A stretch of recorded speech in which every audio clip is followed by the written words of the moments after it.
ఒక్కొక్కరు ఎందుకు చనిపోతున్నారు? ఎందుకంటారు? ఈ అభిషేక్ రెడ్డి గారికి ఆయన డాక్టర్ కాబట్టి ఇప్పుడు వివేకానంద రెడ్డి గారిని చంపింది ఎవరో ఆయనకు తెలుసు. అలాంటిది ఇప్పుడు బ్రెయిన్ డెడ్ అయిపోయింది, ఆయన కోమాలోకి వెళ్ళి చనిపోయారని చెప్తున్నారు. అదంతా నాటకము, అబద్ధం.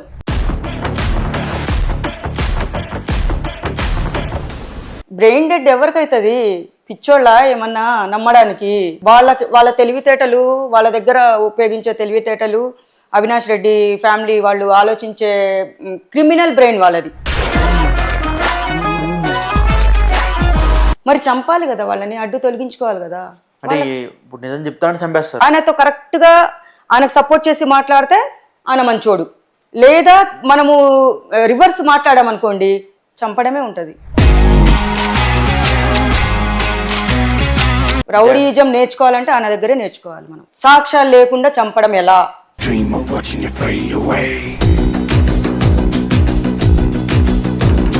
ఏం చెప్పాడు? నా అల్లుడితో ఎవరన్నా పెట్టుకుంటే చంపడమే ఉంటది, అడ్డు తొలగించుకోవడమే ఉంటది.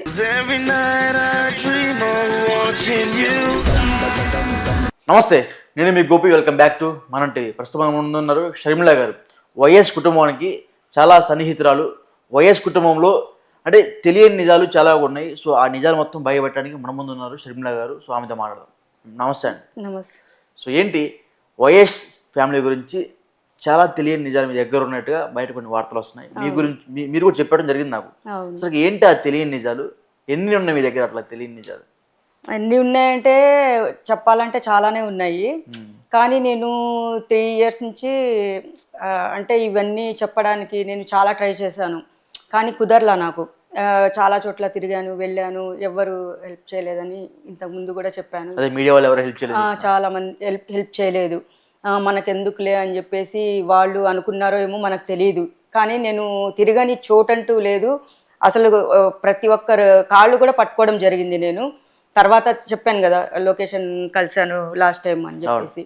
అయితే ఇప్పుడు మొన్న అభిషేక్ రెడ్డి అని చెప్పేసి చనిపోయారు కదా డాక్టర్, ఆయన వివేకానంద రెడ్డి హత్య కేసులో అవునవును, ఆయనకి కుట్లు వేసింది కూడా ఆయననే. ఇక్కడ మెడ దగ్గర గొడ్డలితో నరికినప్పుడు, బాత్రూమ్ నరికినప్పుడు. అయితే ఆయనకి మొత్తం నిజాలు తెలుసు. ఎవరికి? అభిషేక్ రెడ్డికి. ఎందుకంటే ఇప్పుడు ప్రతి ఒక్కరు వివేకానంద రెడ్డి గారు చనిపోయినప్పటి నుంచి ప్రతి ఒక్కరు చనిపోతున్నారు, మీకు కూడా తెలుసు కదా. అయితే ఇప్పుడు ప్రతి ఒక్కరు చనిపోవడానికి కారణం ఒక్కొక్కరు ఎందుకు చనిపోతున్నారు? ఎందుకంటారు? ఈ అభిషేక్ రెడ్డి గారికి ఆయన డాక్టర్ కాబట్టి ఇప్పుడు వివేకానంద రెడ్డి గారిని చంపింది ఎవరో ఆయనకు తెలుసు. ఇప్పుడు హాస్పిటల్లో అంత చిన్న ఏజ్ అయినది, చాలా చిన్న ఏజ్. ఆ హాస్పిటల్లో ఆయన ఇదేంటి బ్రెయిన్ డెడ్ అయిపోయిందని అంటున్నారు. కానీ అది తప్పు, అది రాంగ్. అసలు ఆయనకి దెబ్బలు తగలకుండా, ఇప్పుడు యాక్సిడెంట్ అయితే ఎక్కడన్నా పడితే ఏదన్నా తగిలితే బ్రెయిన్ డెడ్ అయ్యే అవకాశాలు ఉంటాయి. అలాంటిది ఇప్పుడు బ్రెయిన్ డెడ్ అయిపోయింది, ఆయన కోమాలోకి వెళ్ళి చనిపోయారని చెప్తున్నారు. అదంతా నాటకము, అబద్ధం. అవునా? ఏంటి గ్యారంటీ? గ్యారంటీ ఏంటంటే ఇప్పుడు వాళ్ళు చెప్పేది మనం విన్నాము, మీరు కొన్ని నిజాలు మీకు తెలుసు అని చెప్తున్నారు. ఆ నిజాలు మీరు నమ్మాలంటే గ్యారంటీ ఏంటి? గ్యారంటీ ఏంటంటే ఆయనకి స్లో పాయిజన్ ఇచ్చి ఉండొచ్చు కదా హాస్పిటల్లో. ఓకే. బ్రెయిన్ డెడ్ ఎవరికైతుంది? పిచ్చోళ్ళ ఏమన్నా నమ్మడానికి? వాళ్ళ తెలివితేటలు, వాళ్ళ దగ్గర ఉపయోగించే తెలివితేటలు, అవినాష్ రెడ్డి ఫ్యామిలీ వాళ్ళు ఆలోచించే క్రిమినల్ బ్రెయిన్ వాళ్ళది. ఏంటంటే ఇంతకు ముందు కూడా చెప్పాను, అడ్డు ఎలా తొలగించుకోవాలి అని స్కెచ్లు వేస్తుంటారు వాళ్ళు. ఒకటి హైదరాబాద్ లో స్కెచ్లు వేస్తారు. ఒకటండి, ఎవరైతే ఈ వైఎస్ వివేకానంద రెడ్డి హత్యకు సంబంధించిన వాళ్ళు ఒకరి తర్వాత ఒకరు వెంటనే చనిపోతూ ఉన్నారు వివిధ కారణాల చేత. సో ఎందుకంటారు అట్లా? మరి ఇప్పుడు ఆయన బాబాయ్ గారిని చంపిన వాళ్ళు ఎవరో వీళ్ళందరికీ తెలుసు. మరి వాళ్ళు బయట పెట్టే ఛాన్స్ ఉంటుంది కదా నిజాలు. మరి చంపాలి కదా వాళ్ళని, అడ్డు తొలగించుకోవాలి కదా. అంటే ఇప్పుడు నిజం చెప్తాను చంపేస్తారు. ఎందుకు చంపరు? ఇప్పుడు వాళ్ళ మామనే, నాకు గౌరీ శివశంకర్ రెడ్డి వాళ్ళ మామనే మాకు హైదరాబాద్ వచ్చినప్పుడంతా అవినాష్ రెడ్డి గురించి చెప్పేవాడు, జగన్ గురించి చెప్పేవాడు. ఎవరన్నా ఏదన్నా అన్నా గాని ఒక మాట పడడు. ఎవరినన్నా ఇదేంటి అడ్డు తొలగించుకోవాలంటే ఆయనకు ఆయనే సాటి. అవునా? ఉమ్. ఓకే. ఏం చేస్తారు అంటే ఏం చేస్తారు? ఇప్పుడు సపోజ్ ఎవరన్నా ఆయన విషయంలో ఆయనతో కరెక్ట్గా ఆయనకు సపోర్ట్ చేసి మాట్లాడితే ఆయన మంచోడు అవినాష్ రెడ్డి. లేదా మనము రివర్స్ మాట్లాడామనుకోండి చంపడమే ఉంటుంది. అవును. మరి జగన్ గురించి ఏం చెప్తా ఉండేవారు వచ్చి?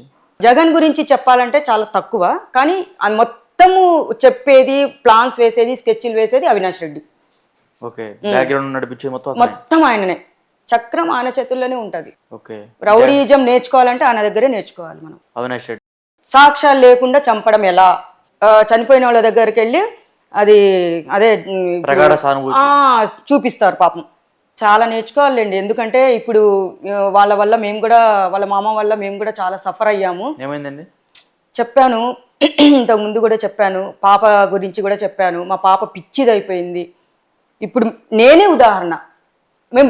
మేము కూడా ఈ పాటికి మేము ఎప్పుడో చచ్చిపోయి 3 సంవత్సరాలు అయిపోయి ఉండేది పిల్లల్ని తీసుకొని. అలా చేసుకున్నదాన్ని ఈరోజు బతికున్నానంటే ఆ దేవుడే నన్ను కాపాడాడు. ఎందుకు కాపాడాడంటే నువ్వు నిజాలు బయట పెట్టడానికి నువ్వు బతకాలి. Point number 1. వాళ్ళ గురించి చెప్పకుండా సావడం నువ్వు తప్పు. నువ్వు బతికి నిరూపించు. ఎక్కడో నేను చావడానికి వెళ్ళినప్పుడు ఈ రోజు బతుకున్నానంటే ఆ దేవుడే నాకు దిక్కు. అవునా? ఓకే. What about Jagan? ఇంకా జగన్ గురించి చెప్పాలంటే ఆయన ఇంత బ్రెయిన్ పెట్టాడు, కానీ ఆయన చెడగొట్టింది మొత్తం అవినాష్ రెడ్డి. జగన్ చెడగొట్టింది అవినాష్ రెడ్డి. అన్నదమ్ములే, సొంత కాదు, చిన్నాన్న పెద్దనాన్న బిడ్డలు. చాలా మంది మరి జగన్ గారి వైఫ్ అంటా ఉంటారు. ఉంది, ఆమెది కూడా ఉంది. ఏముంది? కానీ లేడీస్ గారు బయట పెట్టారు. అప్పుడు ఇప్పుడు వివేకానంద రెడ్డి గారు అరెస్ట్, ఇప్పుడు సిబిఐ రంగంలోకి దిగిన తర్వాత భారతీదేవి వణికిపోయింది. దేనికండి? అంటే ఈ మీద కూడా ఉంటుంది కదా దాంట్లో హస్తం. జగన్ ఉన్నప్పుడు ఈ మీద ఉండదా? ఏమేముంటది? లేడీస్ కదా. లేడీస్ అయినా కానీ చాలా ఆమె కూడా ఆలోచిస్తుంది మంచిగానే. ఆమె కనపడదు. సైలెంట్ కిల్లర్ అంటారు. కనపడరు వాళ్ళు, సైలెంట్ కిల్లర్ అంటారు వాళ్ళని. భారతి గారు ఇప్పుడు తల్లిని చెల్లిని దూరం పెట్టేశారు జగన్ గారు. దూరం పెట్టినప్పుడు ఎవరు చెప్పాలి? ఈ వయసులో అమ్మని వాళ్ళ దగ్గర పెట్టుకోవాలి, కానీ ఆమె అలా చేయలేదు కదా. దేనికంటారు? అంతే. భారతి ఏం చెప్తే అదే చేస్తాడు జగన్. ఇట్లా లైన్ గీసి ఆమె ఆ లైన్ ఉన్నంత వరకే ఇట్లుంటాడు. ఆమె చెప్తేనే దాడతాడు జగన్ గారు. అది ఇవన్నీ నేను ఎట్లా మీరు చెప్తుంటే నమ్మాలి. నమ్మాలి. ఎందుకంటే ఉదాహరణకు మీకు ఇప్పుడే చెప్పాను, ఉదాహరణకి మమ్మల్నే తీసుకోండి. ఇప్పుడు శివశంకర్ రెడ్డి ఉన్నాడు. అతను బతికాడా సచ్చాడో కూడా మనకు తెలియదు. 3 ఫోన్లు స్విచ్ ఆఫ్ చేసుకున్నాడు. ఒకసారి మేము వెళ్ళిన తర్వాత మా పాప ఫోన్ చేసి, అంకుల్ అమ్మ వెళ్ళిపోయింది, ఇట్లా మీరు చేయొచ్చా అంకుల్, ఇలా మాట్లాడకుండా ఉండాల్సింది మీరని పాప చాలా బాధపడుతూ చెప్పుకున్నప్పుడు, లేదు నేను వస్తాను, నా వల్ల ఇట్లా జరిగిందా, ఏం జరిగింది చెప్పండి, కొంచెం లైన్ చెప్పండి. ఏం జరిగింది? మా పాప ఫోన్, శివశంకర్ రెడ్డికి ఏం జరిగింది? అదే నేను చేసుకోబోయే అమ్మాయిని నువ్వు చేసుకున్నావు బాబు, దేవత లాంటి అమ్మాయి షర్మిల అని చెప్పడం వల్లనే కదా నా జీవితం ఇట్లా సర్వనాశనం అయిపోయింది. మీ హస్బెండ్ కి మందు తాగుతున్నప్పుడు శివశంకర్ రెడ్డి వీళ్ళంతా పార్టీ చేసుకున్నారు. నీ భార్యని నేను చేసుకోవాల్సిన నువ్వు చేసుకున్నావు, దేవత లాంటి అమ్మాయి షర్మిల, నేను చేసుకోవాల్సిన అమ్మాయిని నువ్వు చేసుకున్నావు అన్నాడు. అది మీ భర్త నెగిటివ్ గా తీసుకొని దూరం పెట్టేసి నువ్వు వెళ్ళు, ఇప్పటికి కూడా నువ్వు శివశంకర్ రెడ్డితో ఉంటున్నావు అని ఒక రాంగ్ ఇంప్రెషన్ తో ఆలోచించుకొని దూరం పెట్టేశాడు. ఓకే. సో శివశంకర్ రెడ్డి ద్వారా మీ జీవితం నాశనం అయిపోయింది మీరు అంటున్నావు. అవును, ఆయన వల్ల జీవితం నా జీవితమే కాదు, మా పాప పెళ్లి కూడా వాడి వల్లనే ఆగిపోయింది. దేనికి? ఇప్పుడు నేను వెళ్ళాను, రిటర్న్ తీసుకొచ్చారు నన్ను, అందరు పంచాయతీ పెట్టిన తర్వాత మా అక్క వాళ్ళు, మా అక్క కూతురు, మా అందరు ఉన్నారు. ఎందుకు అమ్మాయిని అంత నరకం చూపిస్తారు? ఇప్పుడు అయిపోయింది. అతను ఏం చెప్పాడు? దేవతతోనే కదా కొలిచాడు. మేము తిరిగాము, ఇట్లా ఇచ్చేసాము, ఎంజాయ్ చేసామని చెప్పలేదు కదా. చాలా తప్పు చేస్తున్నారని చెప్పేసి వీళ్ళంతా పెద్ద పెట్టారు మీటింగ్. పెట్టిన తర్వాత మా అమ్మకు ఒకటే చెప్పాను, వద్దమ్మా ఇంకా నమస్కారం, మీకు వీడిని దూరం ఉండమని చెప్పు చాలు ఇంతవరకు అని చెప్పేసినప్పుడు మా పాపకి ఒక అబ్బాయి మ్యారేజ్ చేసుకోవాలని చూశారనమాట. చూశాడు. ఆ అబ్బాయి ఫ్యామిలీకి మేమే ఇచ్చి చేస్తామని మాట ఇచ్చిన తర్వాత మా పాప దగ్గర వాళ్ళ ఫోన్ నెంబర్స్ తీసుకొని, అబ్బాయి ఫ్యామిలీ ఫోన్ నెంబర్స్ తీసుకొని వాళ్ళకి ఫోన్ చేసి ఇదంతా చెప్పారంట. మీ చుట్టాలు కదా, సొంతం అక్క వాళ్ళే. ఓకే. సొంతం పెద్దక్క, ఇంటికి పెద్దక్క.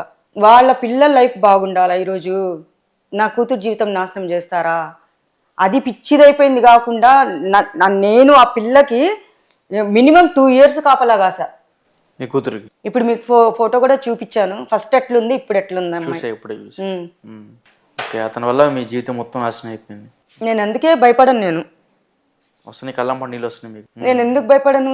ఇప్పుడు కూడా తీసుకొని వచ్చి వాడిని నిలబెట్టాలి నా ముందు. ఏ ఆడపిల్లకైనా ఉంటాయి అసలు. మీ కాపురంలో చిచ్చు పెట్టేసి వెళ్ళిపోయాడు అంతే, అంతేనా?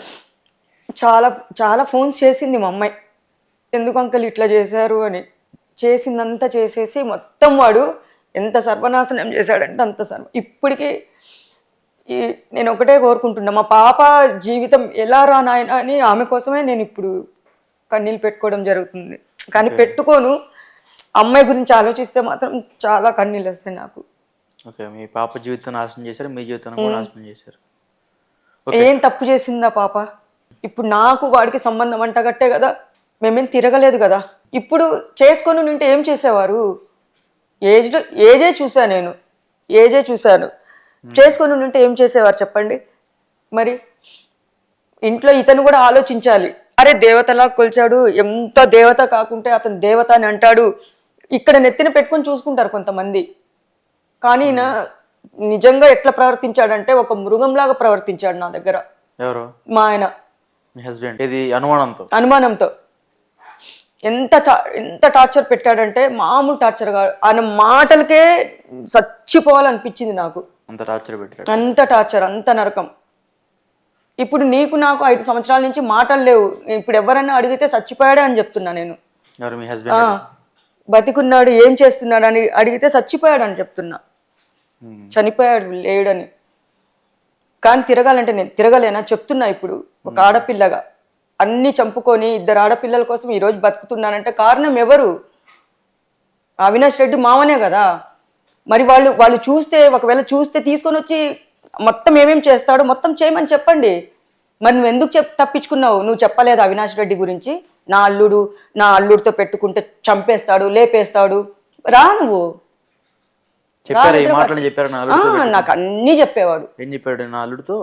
నా అల్లుడితో ఎవరన్నా పెట్టుకుంటే చంపడమే ఉంటది, అడ్డు తొలగించుకోవడమే ఉంటది. అంటే నీ అల్లుడు రౌడీ అని చెప్పేసి ఈరోజు మా జీవితాన్ని నాశనం చేస్తావా భయపీయడానికి? ఓకే, వాళ్ళు ఇప్పుడు ఏమన్నా ఎవరైనా చంపడం కానీ లేకపోతే అలా ముందుగా ప్లాన్ చేసుకోవాలంటే ఎక్కడ చేస్తారా? ప్లానింగ్స్ మొత్తం ఎక్కడ జరుగుతాయి? ప్లానింగ్స్ చేస్తే హైదరాబాద్ లక్డీ కపూల్ ద్వారకా హోటల్, వాళ్ళ ఇల్లు. అది హోటల్ అనకూడదు, వాళ్ళ ఇల్లు. ఇంకోటి బెంగళూరులో స్కెచ్ చేస్తారు వీళ్ళు. ఓకే, ఏ విధంగా చేస్తారు స్కెచ్? ఎవరిని ఎలా చేయాలి, ఎవరిని ఎలా తొలగించుకోవాలని చెప్పేసి ఇవి ప్లాన్స్ వేస్తూ ఉంటారు. అది వివేకానంద రెడ్డి గారి హత్య కూడా ఇక్కడ ప్లాన్ చేసింది. మరి అది ఎప్పటి నుంచో వేస్తున్నారు ప్లాన్ వాళ్ళు. అసలు ఎందుకు చంపాలనుకున్నారు? ఎప్పటి నుంచో ప్లాన్ చేశారు వాళ్ళు? ఆల్రెడీ ఇప్పుడు జగన్ సీఎం అయింది 2019లో అనుకుంటా. అవునా? అంతకు ముందు నుంచే వాళ్ళకి ఆల్రెడీ స్కెచ్ వేస్తూనే ఉన్నారు వాళ్ళు. ఒక్క 8 రూమ్స్ ఎందుకు బుక్ చేస్తాడు? ఒక్కొక్క రూమ్లో నలుగురు ఉంటారు, ముగ్గురు ఉంటారు. అందరు వస్తారు. మధ్యలో ఇంకోటి పేరు మాట్లాడేవాడు శంకరెడ్డి. మాట్లాడేటప్పుడు నేను చాలాసార్లు విన్నా, గంగిరెడ్డి అని పేరు తీస్తా ఉంటాడు ఎప్పుడు. గంగిరెడ్డి. ఈ హత్య కేసులో గంగిరెడ్డి కూడా ఉన్నాడు. ఆయన ఫోన్ మాట్లాడినప్పుడు గంగిరెడ్డి ఏడున్నావు అనేవాడు.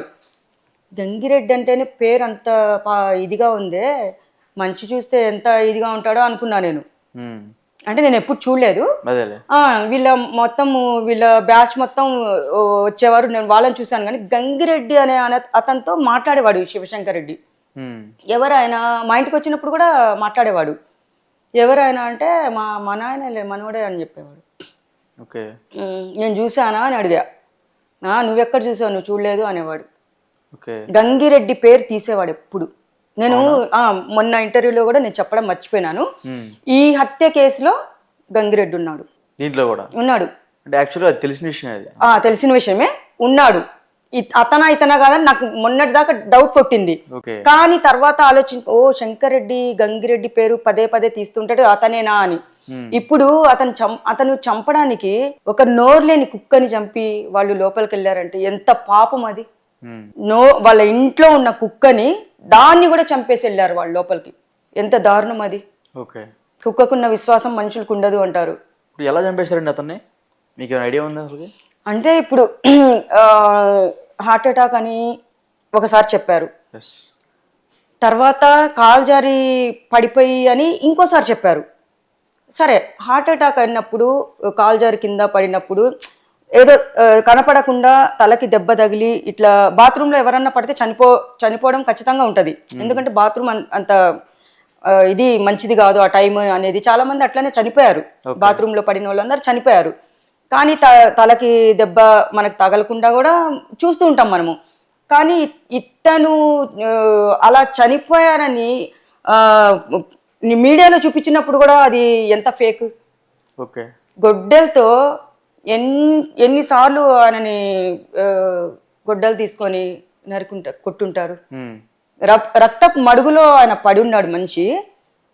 ఇవి ఎలా క్రియేట్ చేస్తారు నాకు అర్థం కాదు. జనాలు టీవీ చూసేవాళ్ళు పిచ్చోళ్ళ కాదు కదా. మరి వాళ్ళ చేతిలో పడ్డారు అంటే సొంత వాళ్ళు కాదు, ఎవరిని లెక్క చేయరు వాళ్ళు. నా అన్న వాళ్ళు రక్త సంబంధం అనేది వాళ్ళకి ఒక అదేమో భూతి పదం లాగా. రక్త సంబంధాన్ని తెంచేసుకుంటారు కాదు, చంపేసుకుంటారు అనండి. ఓకే. తెంచేస్తే బతికుంటారు, చంపేస్తే కనపడకుండా ఉంటారు. అది అలాంటి మెంటాలిటీ వాళ్ళందరూ. అది ఏమన్నా స్కెచ్ చేయాలంటే బెంగళూరు లేకపోతే హైదరాబాద్, ఈ 2 ప్లేస్లు స్కెచ్ చేస్తారు, లేపేస్తారు. నువ్వు చాలా ధైర్యం చెప్తున్నారు ఇవన్నీ. ఎందుకు నేను మామూలుగా ఎందుకు చెప్తున్నానంటే ధైర్యంగా, అది కూడా మీకు చెప్తాను ఎందుకు ధైర్యంగా చెప్తున్నానంటే, ఇప్పుడు మాకు వాళ్ళ వల్ల అన్యాయం జరిగింది. ఈ రోజు వరకు కూడా నువ్వు 3 నెంబర్లు స్విచ్ ఆఫ్ చేసుకొని నువ్వు నెంబర్లు మార్చి ఎక్కడో పోయి కూర్చున్నావు. నువ్వు రా, మరి నా అదే నెంబర్లు ఇక్కడే ఉన్నా హైదరాబాద్లో, నేను ఎక్కడికి పారిపోలేదు కదా. రమ్మని చెప్పండి. అవినాష్ రెడ్డి గారు కానీ ఇప్పుడు జగన్ అన్న కానీ ఇది చూసినా పర్వాలేదు. వాళ్ళు ఏమన్నా నన్ను టచ్ చేయాలనుకుంటే మాత్రం నేను ఊరుకోను. నా కూతురు జీవితం నాశనం అయిపోయింది. అతను తీసుకొని వచ్చి ఈ రోజు మా జీవితం నిలబెట్టమని చెప్పండి. చెప్తాడు కదా, నా చెల్లి, మా అక్క, మా ప్రతి అవ్వకి, ప్రతి తాతకి, ప్రతి చెల్లికి, ప్రతి అక్కకు నువ్వు చెప్తూ పోయావే, మరి నేను చెల్లెల్ని కాదా? నేనే అది ఆ గడ్డ మీద పుట్టలేదా? ఏం చేస్తాడు? నేను మామూలుగా ఇతను చంపిన నాకు తెలిసిన విషయాలు చెప్పడమే కాకుండా మాకు జరిగిన అన్యాయం గురించి కూడా చెప్పుకుంటున్నా ఇక్కడ. మా ఆడపిల్లలకి ఎవరి వల్ల అన్యాయం అయిందో జగన్ అన్న, అవినాష్ రెడ్డి గారికి ఒకటే చెప్తున్నా, అతన్ని తీసుకొని వచ్చి నా ముందు నిలబెట్టండి. అతను ఏం చెప్పాడో, ఇక్కడికి హైదరాబాద్కి వచ్చినప్పుడంతా ఆయన ఎక్కడ బస చేసేవాడో, మా కారులో ఎక్కడ తిరిగాడో, మీ ఇంటికి కూడా వచ్చారు. మా కారులోనే మీ ఇంటికి వచ్చి డిన్నర్ చేసి వెళ్ళిపోయేవారు అవినాష్ రెడ్డి వాళ్ళ ఇంటికి. శివశంకర్ రెడ్డి వాళ్ళ కూతురు భార్గవి రెడ్డి వాళ్ళ ఇంట్లోనే ఉంటది. ఏంటంటే వాళ్ళకు కూడా తెలియాలి ఇంత దారుణం జరిగిందా అని చెప్పేసి. సో మీకు చూస్తుంటే రాజకీయం మీద బాగా పట్టున్నట్టు తెలుస్తుంది. పట్టు కాదు, నేను చూసి పెరిగి వాళ్ళ ఇళ్లలోనే పెరిగి చూసి రాజశేఖర రెడ్డి గారిని వాళ్ళందరినీ చూశాను కాబట్టి, చాలా దగ్గర నుంచి చూశాను, మాట్లాడాను కాబట్టి నాకు రాజకీయాలంటే నాకు చాలా ఇష్టం. అంటే ఆ కుటుంబంతో సన్నిహితంగా తిరుగుతూ ఉంటే రాజకీయాలు మనకి అవపోసన పడిపోతాయి. అవునవును, చాలా ఇష్టం నాకు. అది చూస్తుంటే ఓ ఇట్లుంటుందా అట్లా. అప్పుడు నాకు చిన్నప్పుడే అంత మైండ్లో ఉండిపోయిందంటే ఇప్పుడు నాకు ఆ మైండ్ సెట్ ఇప్పుడు కూడా ఎట్లుంది ఇప్పుడు మీకు తెలుస్తుంది కదా మాట్లాడుతుంటే. అరే ఏంటి ఈ అమ్మాయి భయపడడం లేదు, అమ్మో ఎంత ధైర్యంగా మాట్లాడుతుంది. ఎవరన్నా నిజాలు చెప్పడానికి భయపడతారు, కానీ ఎట్లా ఇంత ధైర్యంగా చెప్తుందని మీ మైండ్లో కూడా కొడుతుంది. అవునా? అంతే కదా. మరి రేపొద్దున మీకే ఇబ్బంది అది కదా, వాళ్ళు వీడియో చూసి మేము పగబడితే. వాళ్ళేంది పగబట్టేది, కానీ రమ్మని చెప్పండి, ఆయనని తీసుకొని వచ్చి నా ముందు నిలబెట్టాలి. ఈ రోజు నా కూతురు జీవితం వాళ్ళే సర్చ్ చేయాలి ఇప్పుడు. ఎందుకంటే అమ్మాయిని మీకు ఫొటోస్ చూపించాను. ఆ మైండ్లో బైక్ నడుపుతూ స్కూటీ నడుపుతూ నవంబర్లో ఎన్ని దెబ్బలంటే కావాలంటే సెండ్ చేస్తాను ఆ ఫొటోస్. ఎందుకు నా జీవితం ఇట్లా అయిపోయిందని అమ్మాయి కన్నీళ్లు పెట్టుకుంటూ బైక్ నడుపుతుందంట. ఈవెంట్ మేనేజ్మెంట్ చేసుకుంటూ రూపాయి. ఆమె లేదమ్మా నాదేం తప్పు లేదు తల్లి, నా వల్ల ఏం చెడిపోలేదు, ఆయనకి నాకేం సంబంధం లేదు ఇది అని చెప్పేసి అమ్మాయికి చెప్పుకుంటూనే వచ్చా నేను. కానీ పాపకి ఒక మంచి ఫ్యామిలీ దూరం అయిందే, అబ్బాయి మంచోడు అని చెప్పేసి ఆ ఫీలింగ్ తో బయటికి చెప్పుకోలేక, నా గురించి చెప్పుకోలేక నా మీద నిందలేసే కదా నూరేళ్ల జీవితం నాశనం చేశారు అందరూ. అయితే నేను ఒకటే చెప్పాను, ఇప్పుడు ఆ పాప కాలికి దెబ్బలు తగిలేసి ఈరోజు హాస్పిటల్ తీసుకొని వెళ్తే ఫ్రాక్చర్ అయిందమ్మా లోపల బోన్ అని చెప్పి డాక్టర్స్ చెప్పారు. అది కూడా పక్కన పెట్టేసింది. ఎంత మొండిగా ఉందంటే 1 year బెడ్ రెస్ట్ తీసుకోమని చెప్పి ఆ పాపకు చెప్పారు డాక్టర్స్. ఓకే, ఇప్పుడు వాళ్ళు సరి చేస్తారా అమ్మాయి జీవితం? రమ్మని చెప్పండి. ఆయన చేతుల మీదుగా ఎన్నో పెళ్లిళ్ళు చేశాడు కదా జగన్. మరి జగన్ అన్న చేశారు, ఈయన పెళ్లిళ్ళు చేస్తాడు, మంచిగానే చేస్తాడు. కానీ అవినాష్ రెడ్డి చేయడు కదా, మర్డర్లు చేస్తాడు. ఆయన పెళ్లిళ్ళు చేస్తాడు, ఈయన మర్డర్లు చేస్తాడు. ఓకే, అది ఓకే. మీకు రాజకీయం గురించి బాగా తెలిసినట్టుగా నాకు అనిపిస్తుంది. సో ఎనీవే, రాజకీయం గురించి తెలుసు కాబట్టి రోజా గారి గురించి మీరు ఏమైనా చెప్పదలుచుకుంటే ఏం చెప్తూ ఉంటారు?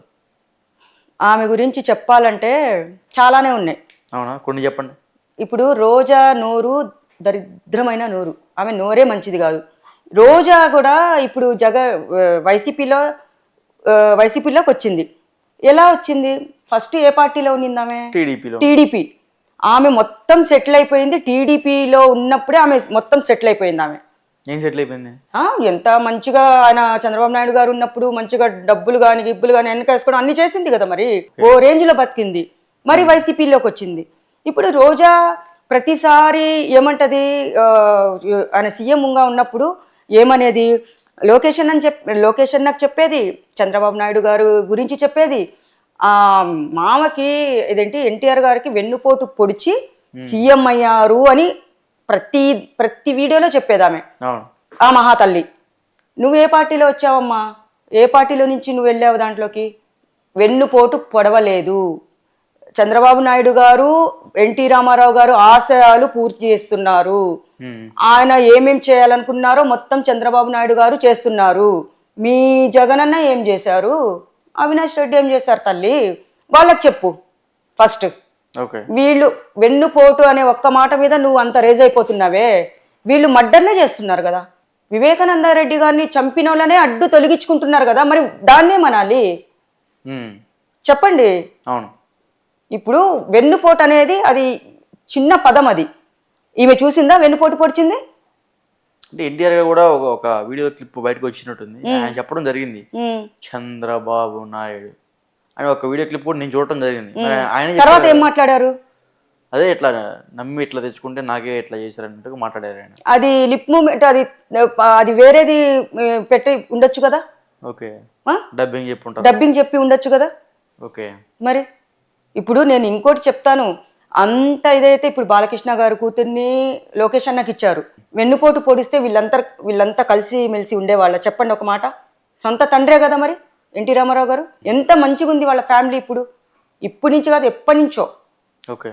ఇప్పుడు అలా వెన్నుపోటు పొడిస్తే సొంత చెల్లెలే ఊరుకుంటుందా? అవన్నీ అవి అది ఏంటంటే డబ్బింగ్ చేసి పెట్టి అది క్రియేట్ చేశారు. ఓకే. ఈ ఒక్క పదం క్రియేట్ చేసింది.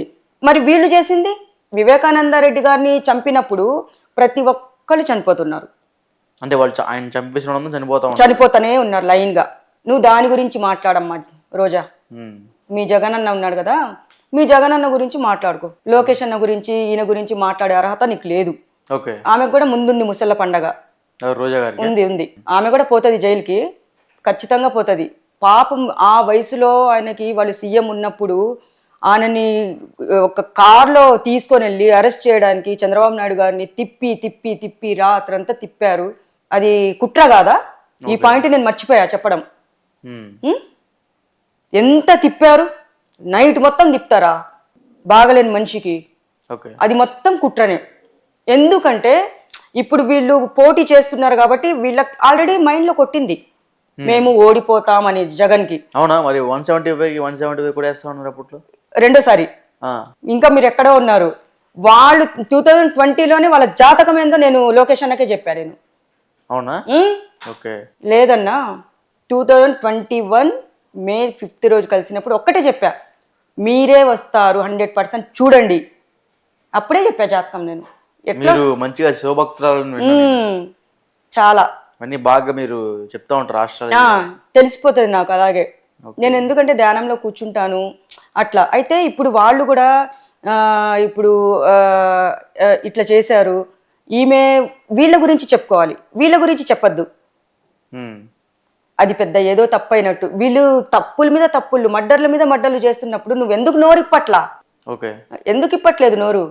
మాట్లాడి. ఇప్పుడు ఆయనను అంత కుట్ర చేసి ఆ రోజంతా తిప్పి, పాపం పవన్ కళ్యాణ్ గారు కూడా ఆయన పోలీస్ స్టేషన్లో అక్కడ వేసారనుకుంటా, జైలుకి తీసుకెళ్లారు. కలవడానికి వెళ్తే ఆపేశారు. ఆయన అర్ధరాత్రి రోడ్డు మీద పడుకున్నారు. అవును, పవన్ కళ్యాణ్ గారు చూసే ఉంటారు మీరు కూడా. ఎవరు సపోర్ట్ చేశారు? అంత మంచి మనిషిని. ఇదంతా ఏంటంటే మీరు ఇప్పుడు ఏదో అన్నారు, మళ్ళీ జగన్ గెలుస్తాడని లాస్ట్ టైం చెప్పారు 175 కొట్టేస్తామని. 175 కొట్టేస్తామని. ఆ పాయింట్ ఎందుకు కొట్టారు? ఇక్కడ పాయింట్ తీసుకోండి. నైట్ అంతా అది వేలో తిప్పుతున్నారు, అది కుట్ర. అతన్ని కూడా ఏదో విధంగా ఇచ్చేసి చనిపోవాలని చెప్పేసి కుట్ర చేశారు. ఆ కుట్ర కాదా? అందుకు గెలుస్తానని పెద్ద సంకలు ఎగరేశారు. మొత్తానికే పోయింది. నేను ప్రతి ఒక్క రోజు మొక్కాను దేవుణ్ణి, నువ్వు గెలిపిస్తే మాత్రము నేను చచ్చిపోతానని. అదే మొక్కా. మీ ప్రార్థనలు దేవుడు విన్నారా? శ్రీశైలం వెళ్ళి అభిషేకం చేయించాను. దుర్గమ్మ టెంపుల్ విజయవాడ 1 year లోపల 4 times వెళ్ళా నేను. ఎలక్షన్ ముందు కూడా వెళ్ళా నేను. వెళ్ళేసి ఒక్కటే చెప్పాను, కానీ మొక్కులన్నీ తీర్చేసుకున్నాను. అప్పుడు ఎందుకు మాట్లాడాలి? ఇప్పుడు వచ్చి సడన్ గా గవర్నమెంట్ మారిన తర్వాత ఎందుకు మాట్లాడుతున్నారు? ఎందుకు మాట్లాడుతున్నానంటే చెప్పాను, తిరగని చోటంటూ లేదు. చెప్పుకోవాలని. ఆ టైంలో మీరు అదే చెప్తాను కదా, నా విషయంలో దేవుడు ఎవరినో ఒకరిని పంపిస్తాడు. లేట్ అయినా లేటెస్ట్ గా పంపిస్తాడు. మిమ్మల్ని పంపించాడు. చెప్పాను, కన్నీళ్ళు పెట్టుకున్నాను. నాకు నా కూతురు గురించి నేను చూడలేకపోతున్నా బాధ, మాకు ఇట్లా అన్యాయం జరిగింది, మేము ఎవ్వరు హెల్ప్ చేయట్లేదు అని కూడా చెప్పుకున్నాను. నా ఇంటర్వ్యూలో కూడా చెప్పాను. నేను చాలా మంది దగ్గర తిరిగాను. నేను తిరిగి లాస్ట్కు లోకేష్ అన్న దగ్గరికి వెళ్ళి ఆయనకు అదే చెప్పాను, నేనేమి కోరను, నాకేం వద్దన్నా, ఇది ఒక్కటి హెల్ప్ చేయండి చాలు. ఎందుకు? మా పిల్లల గురించి చూసుకొని ప్రతి ఒక్కరి దగ్గరికి వెళ్ళి కాళ్ళు కూడా పట్టుకున్న రోజులు ఉన్నాయి. ఈరోజు దేవుడు నన్ను నువ్వు నాకు శక్తి నింపాడు, ధైర్యం ఇచ్చాడు, వెళ్ళు ముందడుగు వేయి అని పంపించాడు. వచ్చాను, చెప్పాను. మా పాపకి ఇప్పుడు ఆమె మైండ్ సెట్ కూడా కొంచెం 2 సంవత్సరాల నుంచి ఆమెకి బయటికి తీసుకొని వచ్చే వరకు 2 years పట్టింది. తీసుకొని వచ్చి నిలబెట్టాలి, వాళ్ళు చేయాలి. అని తీసుకొని వచ్చి మీరు చెప్తారు కదా జగన్ అన్న, ఇప్పుడు ప్రతి ఒక్కరికి మీరు మంచిగా చేస్తారు, సీఎం ఉన్నప్పుడు మంచి చేస్తారు, ఒక్క ఆడపిల్లకి చేయండి అంటున్నా నేను. మా కూతురికి ఆ పాప జీవితం నిలబెట్టండి, తీసుకురండి అతన్ని. మాకెంత నరకం చూపించి మేము చచ్చిపోయేలాగా ఆయన అదే చెప్తారు. దొరికినట్టు వాళ్ళు చంపుకుంటూ వెళ్ళారు. సాక్ష్యాధారాలు ఎవరైతే ఇప్పుడు సేకరించాలనో అవినాష్ రెడ్డి గారు చెప్పుకుంటూ వెళ్తున్నారు ఆయన. కానీ ఈ రోజు మా పాప జీవితం నాశనం అయింది వాళ్ళ మామ వల్ల, కాబట్టి రమ్మని చెప్పండి, తీసుకురావాలి. సో ఓవరాల్ గా ఈ వైఎస్ ఫ్యామిలీ గురించి ఒక 2 మాటల్లో చెప్పాలంటే ఏం చెప్తారమ్మా? వైఎస్ ఫ్యామిలీ నుంచి 2 మాటల్లో చెప్పాలంటే నేను ఒకటే చెప్తా.